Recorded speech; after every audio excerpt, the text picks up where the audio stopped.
The Galactic Council Chamber was the largest room that most species would ever see in their lifetimes. It floated at the heart of Station Meridian, a massive structure that hung in neutral space between a dozen different empires. The chamber itself could hold 10,000 beings from 500 different worlds, and on this particular day, it was nearly full.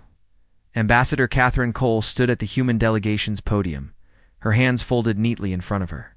She was a small woman by human standards, with gray-streaked brown hair and a face that seemed designed for smiling. She was smiling now, even as the Velthari representative shouted accusations at her from across the chamber. "Your colony ships have violated sacred space," the Velthari said.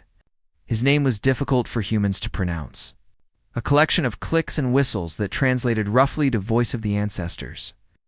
He was tall and thin, with skin like blue leather and eyes that burned yellow with anger. "The migration routes of our ancestors are holy ground. Your presence there is an insult to our entire civilization." Catherine's smile did not waver. "We understand your concerns completely," she said. Her voice was warm and patient, like a teacher speaking to a frustrated student. "Earth is prepared to offer alternative corridor arrangements. We would also be happy to discuss compensation for any disruption we may have caused."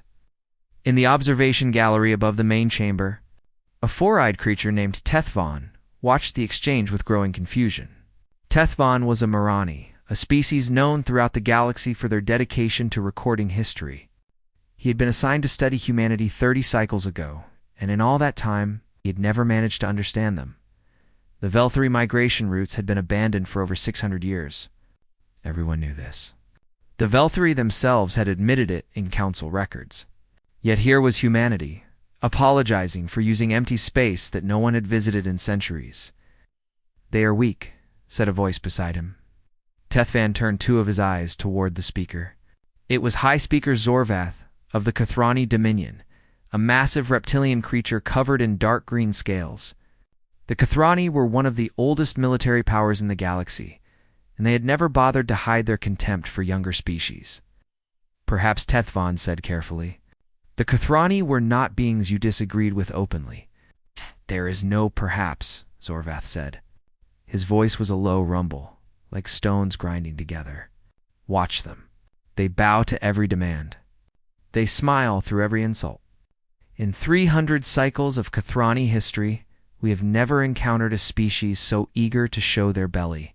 Tethvan said nothing, but he made a note in his personal records. Something about Zorvath's words bothered him, though he could not say exactly what.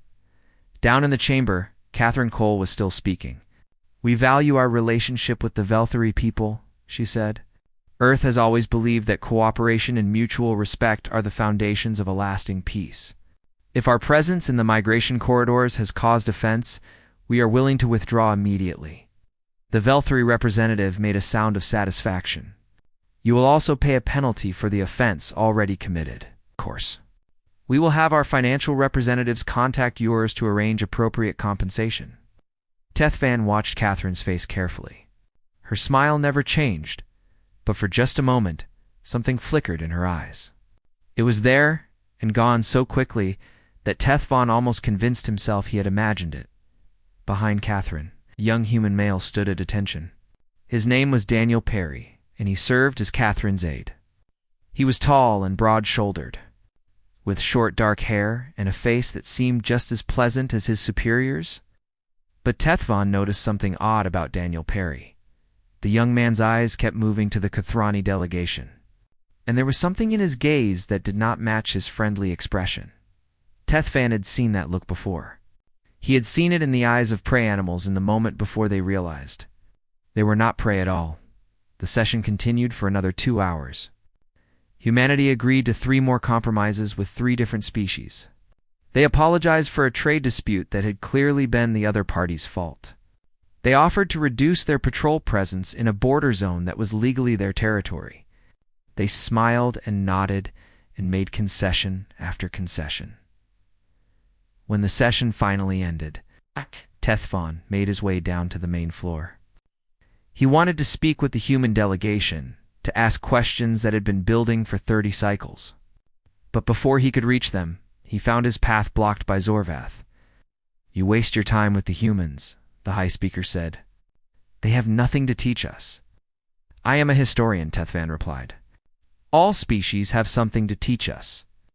Zorvath made a sound that might have been laughter. "The humans teach us only one lesson, that weakness invites destruction." He leaned closer, and Tethvan could smell the meat on his breath. "Tomorrow, we will demand the Kepler systems. The humans have been expanding toward them for years, building colonies, establishing trade routes. They believe those systems are theirs." Tethvan felt a chill run through his body. The Kepler systems are legally neutral territory. The humans have filed proper claims. Claims can be withdrawn. Zorvath's eyes glittered with cruel amusement. "You have watched the humans. You know they will give us what we want. They always give." The High Speaker walked away, leaving Tethvan alone in the emptying chamber. That night, Tethvan returned to his quarters and began reviewing his records on humanity. He had thousands of files, covering everything from human history to human biology to human psychology. He had studied their wars, their art, their science, their philosophy, and somewhere in all that data, there was something that did not fit. He found it in the classified archives, buried under layers of security clearance that his position as council archivist allowed him to access. It was a collection of reports from first contact teams, crews who had encountered human vessels before humanity joined the council. The reports were brief and clinical, but the message was clear. 3 separate species had attempted to raid human colony ships in the early days of human expansion. None of those species existed anymore. Tethvan read the reports twice, then a third time. He thought about Catherine Cole's patient smile. He thought about Daniel Perry's watchful eyes. He thought about the way humanity apologized for things that were not their fault, the way they made concessions they did not need to make. He began writing a warning to the council, a message that would explain what he now suspected. But even as he wrote, he knew it would not be sent in time. The Kathrani had already made their decision. Zorvath believed he was dealing with a weak species that would surrender.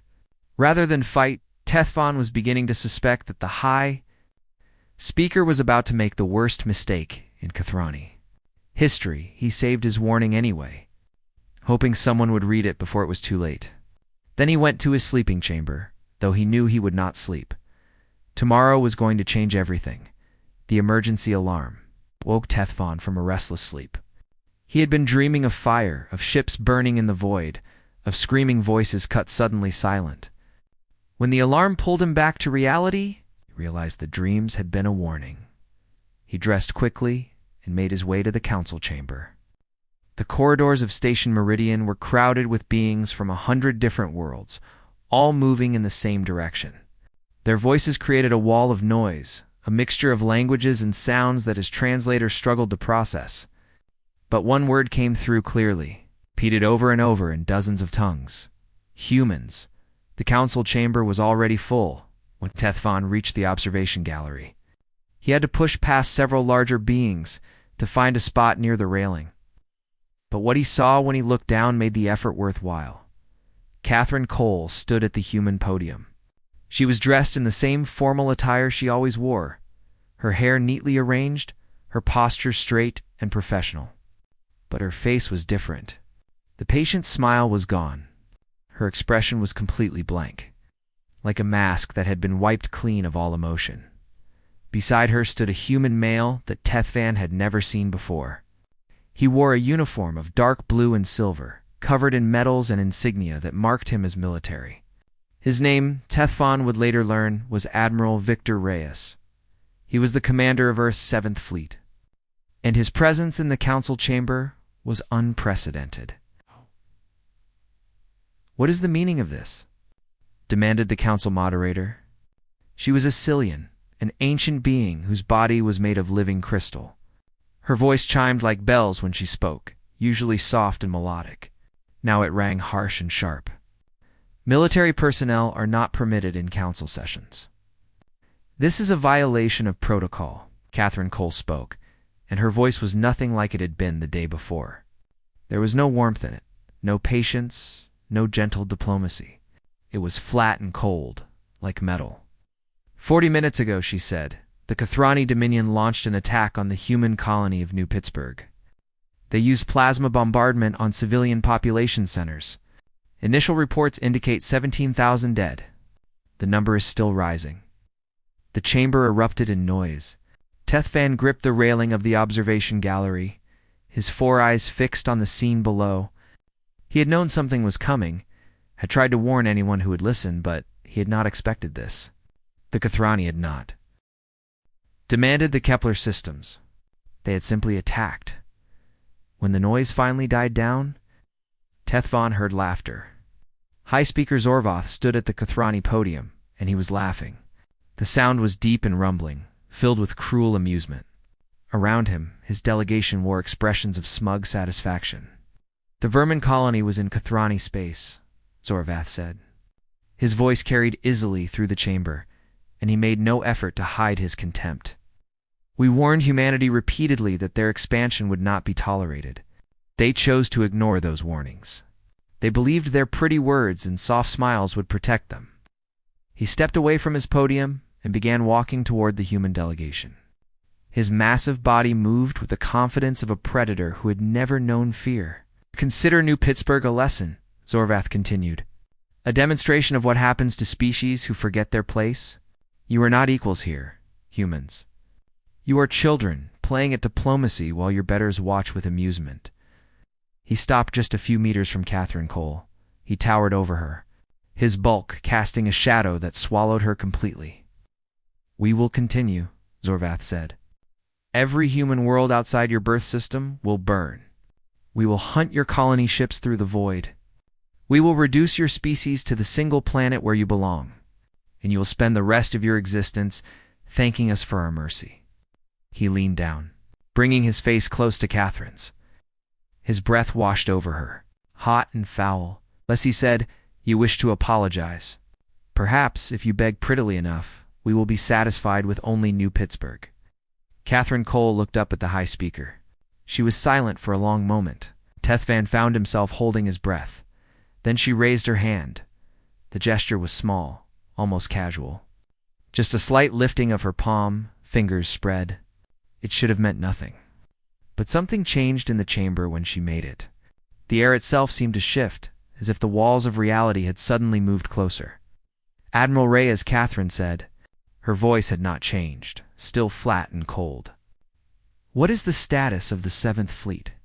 Victor Reyes answered without hesitation. All vessels are in position, Ambassador. We have been in position for 6 hours. Zorvath's laughter died. His eyes narrowed, and for the first time, something like uncertainty crossed his face. What? Catherine lowered her hand. She did not step back from Zorvath. She did not flinch or look away.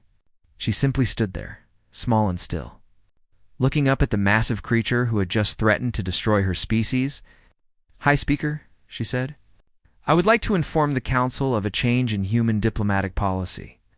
She paused, and in that pause, Tethfan felt the galaxy shift on its axis. Humanity's courteous mode has now been turned off. The words hung in the air like the echo of an explosion. No one moved. No one spoke. Even Zorvath seemed frozen, his massive body suddenly still. Catherine Cole smiled. It was not the smile she had worn before. That smile had been warm and patient, designed to put others at ease. This smile was something else entirely. This smile had sharp edges. This smile promised things that made Tethfan's blood run cold. You have made several assumptions about humanity, Catherine said. You assumed our courtesy was weakness. You assumed our patience was cowardice. You assumed that, because we chose not to fight, we could not fight. She turned to face the full council, her voice rising to carry through the entire chamber. Every single one of those assumptions was wrong. Tethfan watched the faces of the delegates below. He saw confusion, fear, disbelief, but mostly, he saw the beginning of understanding, the terrible realization that everything they thought they knew had been a lie. The galaxy had spent 87 years studying humans. They had analyzed human behavior, documented human responses, built complex models to predict human actions. They had been watching a mask the entire time. Now, the mask was coming off. Silence held the council chamber in its grip. 10,000 beings from 500 worlds sat motionless, waiting to see what would happen next. Tethbin could hear his own heartbeats, all three of them, pounding in his chest like drums. Catherine Cole stood at the center of attention, her face calm and composed. But it was not the calm of patience anymore. It was the calm of certainty. The calm of someone who knew exactly what was about to happen and was not afraid of it. For 37 years, she said, humanity has been a member of this council. In that time, you have observed us carefully. You have watched us apologize when we did not need to apologize.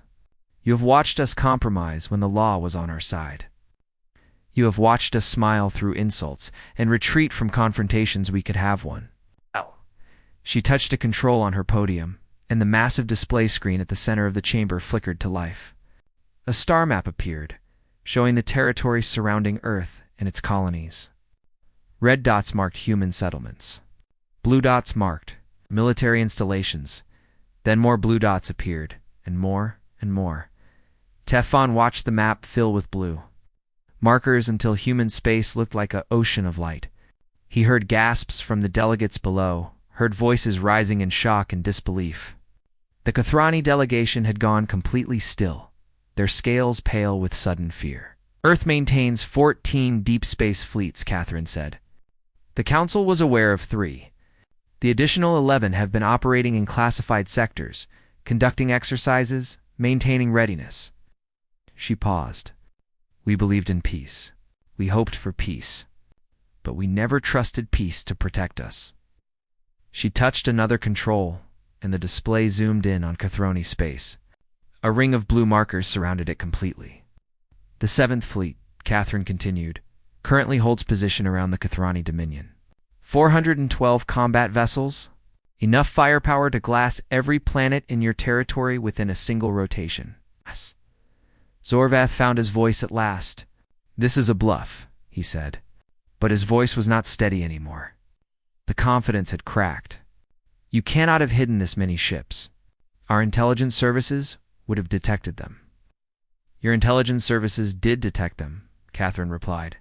They filed 7 separate reports warning that human military capacity was being significantly underestimated.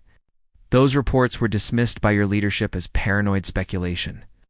She smiled again, that sharp and terrible smile. We know because we have copies of all of them. Admiral Victor Reyes stepped forward. He was a tall man with silver hair and eyes the color of storm clouds.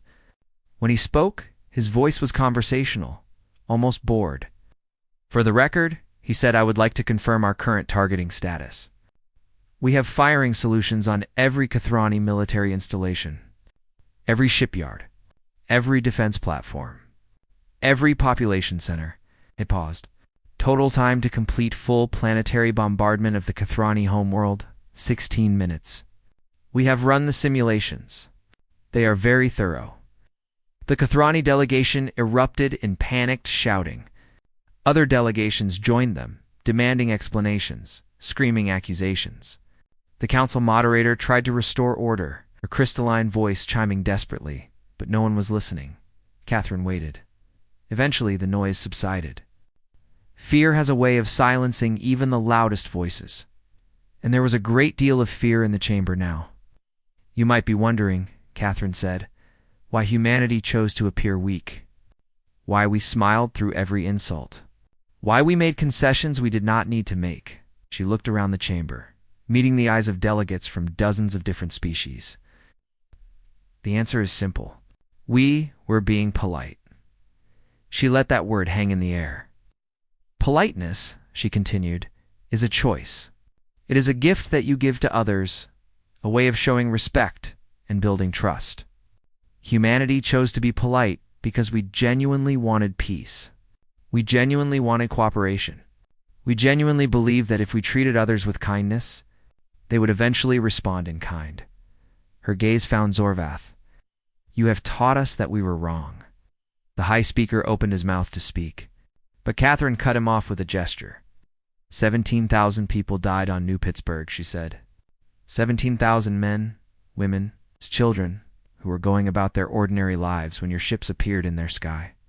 They were not soldiers. They were not threats. They were families, communities, dreams, and futures. And you burned them because you thought we were weak. Her voice dropped, becoming quiet but somehow even more terrible. We are not weak. We have never been weak. What we were, High Speaker, was patient. What we were was hopeful. What we were was willing to give you every possible chance to choose a different path. She spread her hands. You have used up all of your chances. Tethvan watched Catherine's face as she spoke. He had studied humans for 30 cycles, had read thousands of files about their history and psychology, but he had never truly understood them until this moment. He had thought their courtesy was a mask-hiding weakness. Now he realized it was a mask-hiding strength. The humans had not been pretending to be peaceful. They had been genuinely trying to be peaceful, forcing down their other instincts, hoping against hope that the galaxy would reward their efforts. But beneath that hope, beneath that effort, something else had always been waiting. Something old and patient and very, very dangerous. The galaxy had poked at that something for 37 years, had insulted it, dismissed it, taken advantage of it, now that something was awake. And it was angry. Catherine Cole turned back to the council moderator. I am formally requesting an emergency session to address the Kathrani attack on human territory. All relevant parties will remain on this station until the matter is resolved. She glanced at Zorvath. I strongly suggest that the Kathrani delegation cooperate fully. The council moderator nodded, her crystalline body trembling with barely suppressed terror. The request is granted. Emergency protocols are now in effect. Catherine smiled pleasantly. Thank you. Humanity appreciates the council's cooperation. She returned to her podium, and Daniel Perry handed her a tablet. She began reviewing documents as if nothing unusual had happened, as if she had not just threatened to destroy an entire civilization in the observation gallery. Tethvan began typing furiously on his recording device. He had been writing a history of humanity for 30 cycles. He now realized that everything he had written was wrong. He deleted his old files and started over. The next 12 hours changed everything. Tethvan did not leave the observation gallery. He could not. What was happening in the council chamber was too important to miss, too significant to record secondhand. He sent messages to his assistants, asking them to bring food and stimulants. He settled into his seat and watched history unfold. The council chamber had transformed. It was no longer a place of ceremony and procedure. It had become a command center, a war room, a court of judgment. Human military officers moved through the space, setting up communication stations and tactical displays. The other delegations watched them with a mixture of fear and fascination. Catherine Cole had not slept. She had not eaten. She had stood at her podium for 12 straight hours, calmly and methodically destroying every assumption the galaxy had made about humanity. The Velthari, sacred migration routes, she said at one point, pulling up records on the central display, abandoned 1,200 years ago. We have complete survey data showing the routes have been empty for over a millennium. We knew this when we began colonizing the region. We offered compromises anyway. The Velthari representative tried to interrupt, but Catherine raised her hand. The gesture was small, but the Velthari fell silent immediately. We offered compromises, Catherine continued, because cooperation cost us little and built what we hoped would become goodwill. We were investing in a peaceful future. We believed that if we demonstrated good faith often enough, eventually the galaxy would respond in kind.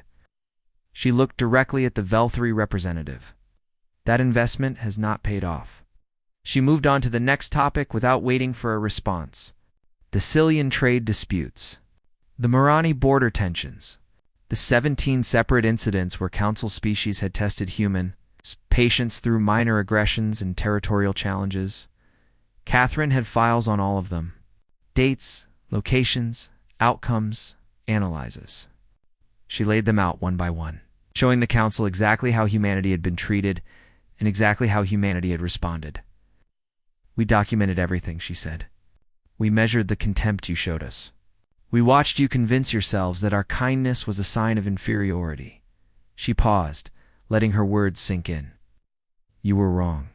Daniel Perry approached with a tablet. Catherine glanced at it, nodded, and turned to Admiral Reyes. "Status update, Admiral." Victor Reyes stepped forward. His voice was still calm and conversational, as if he were discussing the weather rather than the destruction of an empire. "The Kathrani 2nd and 3rd Armadas have been neutralized," he said. "We lost 2 vessels. They lost 147. Their homeworld defense grid has been disabled. We are holding position, awaiting further orders." A sound came from the Kathrani delegation. It might have been a sob. Zorvath stood among his advisors, his massive body slumped, his scales completely white. He looked like a creature who had just realized that everything he believed had been a lie. "We were polite," Catherine said again. "We say that word often because it is important that you understand what it means. Politeness is a gift. It is something you offer to others because you respect them, because you want to build a relationship with them, because you believe they deserve to be treated with dignity." She turned to face the full council. "Politeness is not weakness. It is not cowardice. It is not an invitation to take advantage. It is a choice, freely given, that can be freely withdrawn." She let those words hang in the air. Humanity's choice to be polite was genuine. We truly wanted peace. We truly hoped for cooperation. But we were never naive. We have too much history for naivety. We know what we are capable of, and we know what others are capable of. So while we smiled and compromised and extended every possible courtesy, we also prepared. She gestured at the tactical displays that now filled the chamber. "We prepared very thoroughly," the council moderator spoke, her crystalline voice barely above a whisper. "What do you want?" Catherine turned to face her. "Justice for New Pittsburgh. Full reparations for the dead and displaced. A formal acknowledgement from every council species that humanity's restraint was a choice, not a limitation." She paused, perhaps going forward. "A bit more respect." The negotiations that followed were unlike anything the council had seen before. Humanity did not ask for things. Humanity stated requirements. The Kathrani did not negotiate. They accepted. The Dominion would pay reparations for every life lost on New Pittsburgh. The amounts were staggering, enough to bankrupt their treasury for generations. They agreed without argument. The Kathrani military would be reduced to a defensive force only. All offensive capabilities would be dismantled under human supervision. They agreed without argument. High Speaker Zorvath would face trial for crimes against sentient beings. The trial would be conducted by a joint human council tribunal. Zorvath himself agreed, his voice hollow and broken. But the most significant demand was the last one. "Every species represented in this council," Catherine said, "will formally acknowledge that humanity's diplomatic courtesy was a choice, not a reflection of capability. This acknowledgement will be recorded in the permanent archives and taught in every educational institution in council space." The council moderator hesitated. "That is an unusual request. It is a necessary one." Catherine's voice softened slightly, and for just a moment, Tethfan saw something that looked almost like sadness in her eyes. "We do not want this to happen again. We do not want to wake up tomorrow and find that some other species has convinced itself that human kindness is human weakness. We want the galaxy to understand clearly and permanently what we are." She looked around the chamber, meeting the eyes of delegates from dozens of worlds. "We are a species that chooses peace. We are a species that values cooperation. We are a species that genuinely wants to build a better future for everyone. But we are also a species that will protect ourselves and our people when we must. We are both of these things at once, and we always have been." She spread her hands.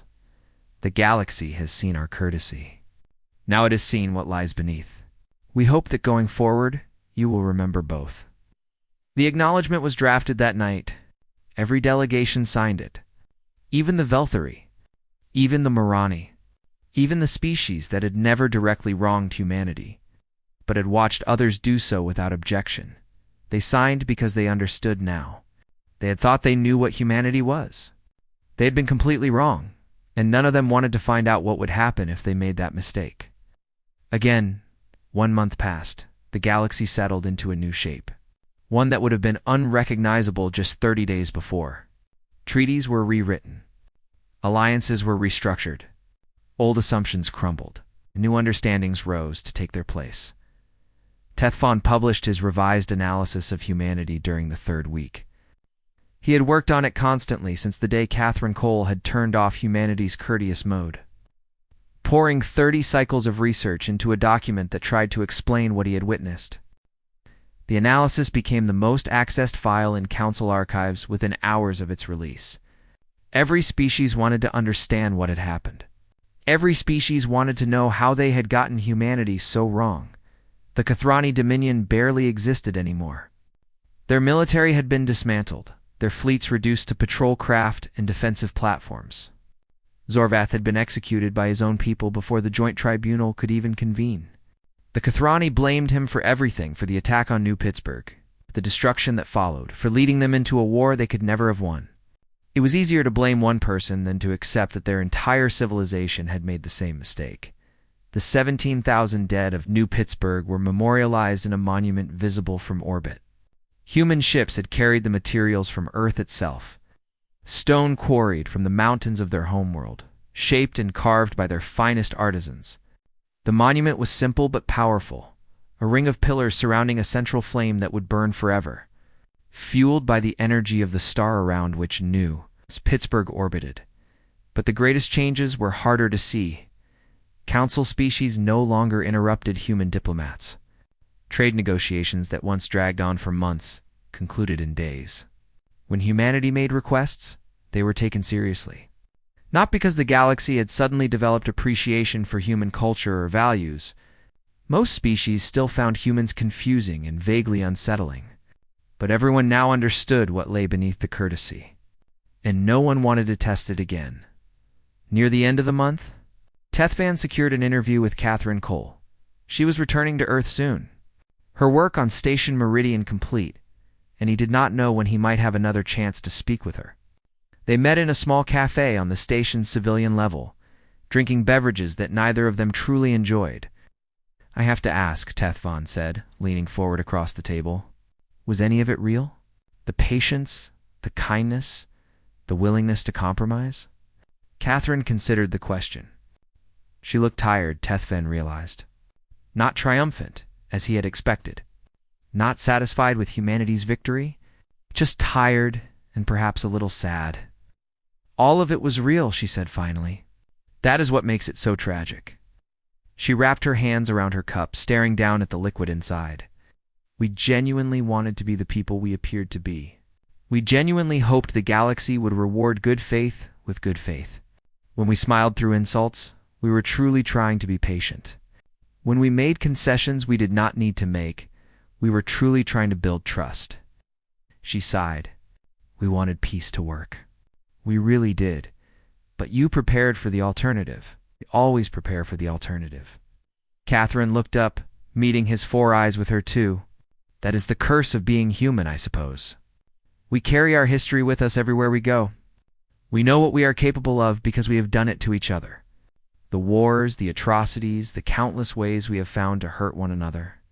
She shook her head. "We hate that part of ourselves.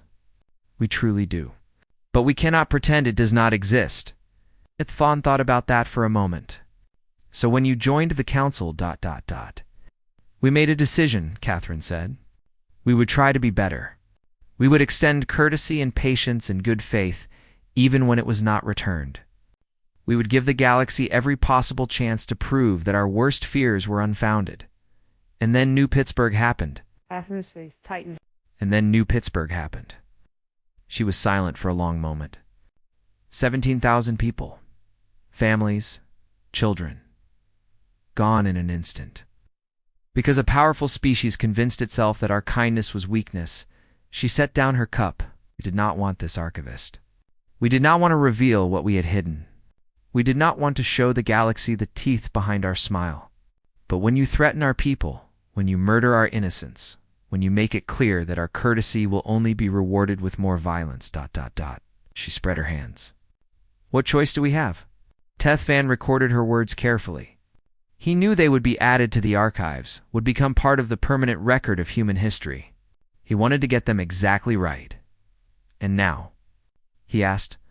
"What happens now?" Now we go back to being polite. Catherine's expression softened slightly. We smile.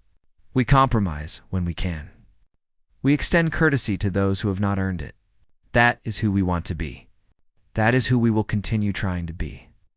But everyone knows now. Yes, Catherine nodded. Everyone knows. And perhaps that is for the best. Perhaps the galaxy needed to understand that human kindness is a choice, not a limitation. Perhaps now that they know what we are capable of, they will think twice before testing us again. She finished her drink and stood. Thank you for trying to warn them, by the way. I read your sealed report. You were the only one who understood what was coming. Tethvan blinked all four eyes in surprise. How did you know about that? Catherine smiled. It was a small smile, almost sad, but there was warmth in it. Real warmth, the kind she had shown before everything changed. We read everything, Archivist. We watch everything. We prepare for everything. She gathered her things and turned to leave. That is how we survived our own history. That is how we will survive the galaxy. She paused at the door and looked back at him. Write your history of humanity, she said. Tell them the truth about what we are. Tell them that we want peace, that we work for peace, that we believe in peace with every fiber of our being. But also tell them this: peace is a gift we choose to give. It is not a promise. It is not a guarantee. And if anyone ever mistakes our courtesy for weakness again— She did not finish the sentence. She did not need to. Catherine Cole walked out of the cafe and disappeared into the crowds of Station Meridian. It's just another human going about her day. Just another member of a species that had chosen to be kind, that had fought against its own nature to extend goodwill to strangers, that had hoped beyond hope that the galaxy would be worthy of their efforts. Tethvan watched her go. Then he opened his recording device and began typing the final words of his history. Humanity, he wrote, is not what we thought they were. They are not weak, though they often appear so. They are not naive, though they extend trust to those who have not earned it. They are not peaceful by nature, though they work harder than any species I have ever studied to choose peace. What humanity is, what they have always been, is something more complicated. They are a species at war with themselves, constantly fighting against their own instincts, constantly striving to be better than their history says they should be. They are capable of great kindness. They are also capable of great destruction. The galaxy would do well to remember both.